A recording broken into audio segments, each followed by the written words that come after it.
नमस्कार साथियों, अगर आपकी उम्र 60 साल या उससे ज्यादा है या आपके घर में माता पिता, दादा दादी, नाना नानी अब रिटायर हो चुके हैं, तो आज की ये जानकारी आपके लिए बहुत जरूरी है। हाल ही में एक खबर तेजी से वायरल हो रही है कि सीनियर सिटीजन स्कीम में निवेश करके हर महीने 20,500 रुपए तक की कमाई की जा सकती है और इस पर अभी 8.2% सालाना ब्याज मिल रहा है। कई लोग इसे पेंशन जैसा फिक्स इनकम प्लान बताकर प्रचार कर रहे हैं, लेकिन क्या सच में ऐसा है? क्या ये पूरी जानकारी सही है या इसमें कुछ बातें आधी अधूरी बताई जा रही हैं? आज की इस पूरी खबर की सच्चाई, पूरा गणित, नियम, टैक्स, पेनल्टी, फायदे और सीमाएं, सब कुछ हम विस्तार से समझेंगे। साथियों, वीडियो में आगे बढ़ने से पहले मैं आपको क्लियर कर दूं कि मैं कोई फाइनेंशियल एक्सपर्ट नहीं हूं। ये वीडियो केवल मैं जानकारी की पर्पज से बना रहा हूं। किसी भी इंस्ट्रूमेंट में इन्वेस्टमेंट करने से पहले आपको अपने फाइनेंशियल एडवाइजर से जरूर राय लेनी चाहिए। चलिए वीडियो में आगे बढ़ते हैं। सबसे पहले समझ लेते हैं कि आखिर ये स्कीम है क्या। इसका नाम सीनियर सिटीजन सेविंग स्कीम है साथियों, जिसे शॉर्ट में हम SCSS कहते हैं। ये भारत सरकार द्वारा समर्थित एक छोटी बचत योजना है, जिसे खास तौर पर रिटायर हो चुके लोगों के लिए बनाया गया है, ताकि उन्हें एक सुरक्षित और नियमित आय मिलती रहे। इस योजना का संचालन पोस्ट ऑफिस और अधिकृत बैंक के माध्यम से किया जाता है।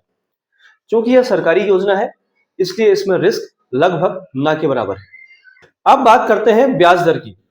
वर्तमान में इस स्कीम पर 8.2% सालाना ब्याज मिल रहा है साथियों। ये दर सरकार हर तिमाही में रिव्यू करती है इसका, यानी हर 3 महीने में ये बदल भी सकती है। लेकिन जो लोग खाता खुलवाते हैं, उनके लिए उस समय की ब्याज दर पूरे 5 साल के लिए लॉक हो जाती है। ये एक बहुत बड़ा फायदा है साथियों, क्योंकि अगर भविष्य में ब्याज दरें घटती हैं, तो भी आपका निवेश उसी रेट पर चलता रहेगा। अब आते हैं सबसे ज्यादा चर्चा वाले दावे पर, जो है हर महीने 20,500 रुपए तक की कमाई का। ये बात पूरी तरह समझने के लिए हमें अधिकतम निवेश सीमा देखनी होगी साथियों। इस स्कीम में आप अधिकतम 30 लाख रुपए तक का निवेश कर सकते हैं। अगर कोई पर्सन पूरे 30 लाख का निवेश करता है और उस पर 8.2% सालाना ब्याज मिलता है, तो हर साल उसे 2,46,000 रुपए ब्याज मिलेगा। अब अगर इस 2,46,000 को 12 महीनों में बांट दें, तो लगभग 20,500 रुपया प्रतिमाह बैठता है। लेकिन यहाँ एक जरूरी बात है साथियों, इस स्कीम में ब्याज हर महीने नहीं मिलता, बल्कि हर 3 महीने यानी कि तिमाही आधार पर मिलता है। इसका मतलब है कि आपको हर 3 महीने में लगभग 61,500 रुपए मिलेंगे। इसलिए हर महीने 20,500 कहना एक एवरेज मासिक गणना है। असली भुगतान तिमाही में होता है।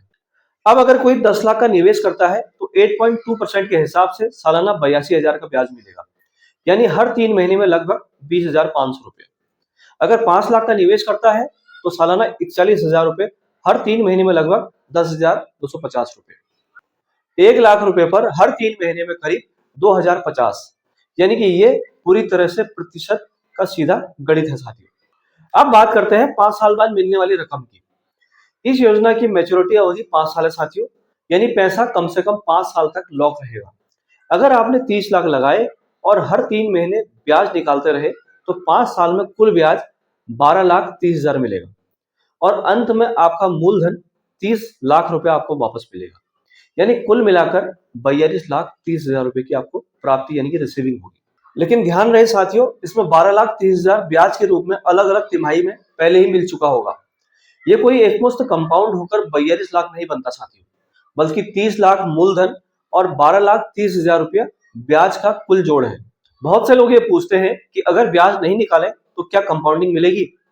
असल में SCSS में ब्याज तिमाही आधार पर आपके सेविंग अकाउंट में ट्रांसफर कर दिया जाता है।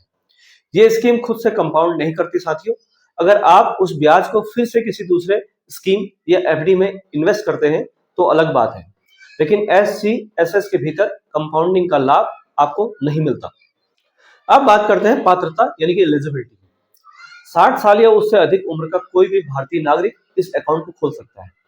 55 से 60 साल के बीच के वे लोग जिन्होंने BRS लिया हो, वे भी कुछ शर्तों के साथ इस अकाउंट को खोल सकते हैं। डिफेंस से रिटायर्ड लोग 50 साल की उम्र के बाद पात्र हो सकते हैं इस चीज के लिए। खाता पोस्ट ऑफिस या बैंक में खोला जा सकता है साथियों। इसमें मिनिमम इन्वेस्टमेंट 1,000 रुपए से शुरू हो सकता है। साथियों, अगर कोई पर्सन 5 साल से पहले पैसा निकालना चाहता है, तो पेनल्टी लगती है। 1 साल के भीतर बंद करने पर कोई ब्याज नहीं मिलेगा और पहले मिला ब्याज फिर से काट लिया जाएगा। 1 से 2 साल के भीतर बंद करने पर 1.5% कटौती होती है साथियों। 2 साल के बाद बंद करने पर 1% कटौती होती है। इसलिए ये योजना उन लोगों के लिए बेहतर है जो 5 साल तक पैसा सुरक्षित रखना चाहते हैं, यानी कि लॉन्ग टर्म इन्वेस्टमेंट है। अब बात करते हैं टैक्स की। इस स्कीम में निवेश पर आयकर के सेक्शन 80C के तहत 1.5 लाख रुपए तक की छूट मिल सकती है, लेकिन जो ब्याज मिलता है वो पूरी तरह से टैक्सेबल होता है साथियों। अगर ब्याज की रकम एक निश्चित सीमा से ज्यादा है तो टीडीएस भी कट सकता है, इसलिए यह पूरी तरह से टैक्स फ्री योजना नहीं है। अब एक कंपैरिजन कर लेते हैं साथियों। अगर आप सामान्य एफडी में पैसा रखते हैं तो सीनियर सिटीजन को लगभग 7 से 7.75% तक ब्याज मिलता है। ऐसे में 8.2% दर यानी कि इंटरेस्ट रेट काफी अच्छा माना जा सकता है। साथ ही ये सरकारी गारंटी वाली योजना भी है, इसलिए इसमें रिस्क भी कम है। लेकिन इसकी लिमिट 30 लाख है साथियों, जबकि एफडी में आप ज्यादा निवेश कर सकते हैं। तो इस खबर की सच्चाई क्या है? 8.2% ब्याज सही है, अधिकतम 30 लाख निवेश सही है, हर 3 महीने में ब्याज सही है, 5 साल की अवधि सही है, लेकिन हर महीने 20,500 की पक्की कमाई ये पूरी सच्चाई नहीं बताती। ये अधिकतम निवेश पर आधारित औसत मासिक गणना है साथियों। असली भुगतान तिमाही में होता है। साथियों, अगर आप या आपके परिवार में कोई सीनियर सिटीजन है और सुरक्षित और स्थिर और सरकारी गारंटी वाली इनकम चाहते हैं तो ये स्कीम एक अच्छा ऑप्शन हो सकती है।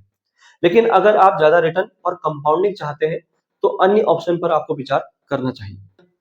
आखिर में बस इतना ही कहूंगा साथियों कि किसी भी आकर्षक हेडलाइन के आधार पर इन्वेस्टमेंट का फैसला बिल्कुल ना लें।